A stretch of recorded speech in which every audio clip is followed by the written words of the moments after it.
న్యూజెర్సీలో miss India world wide 2024 పోటీలు జరిగాయి. ఇందులో మిస్ ఇండియా వరల్డ్ వైడ్ 2024 కిరీటాన్ని ధృవి పటేల్ దక్కించుకున్నారు. అమెరికాకు చెందిన Dhruvi Patel computer information system చదువుతోంది. ఈమె ఈ కిరీటం గెలుచుకోవడం పట్ల తన సంతోషం వ్యక్తం చేశారు. అలాగే తాను బాలీవుడ్ నటి కావటం, యూనిసెఫ్ అంబాసిడర్ కావడం తన కల అని ఈ సందర్భంగా ధృవి వెల్లడించారు.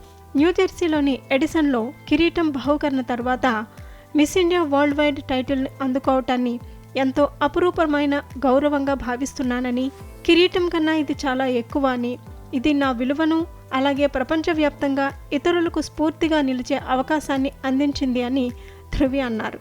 ఇక ఇదే పోటీల్లో సురినామ్కు చెందిన లిసా అబ్దోయల్ హాక్ ఫస్ట్ రన్నరప్గా, నెదర్లాండ్స్కు చెందిన మాలవికా శర్మ సెకండ్ రన్నరప్గా నిలిచారు. ఈ అందాల పోటీలను న్యూయార్క్కు చెందిన ఇండియా ఫెస్టివల్ కమిటీ నిర్వహిస్తుంది.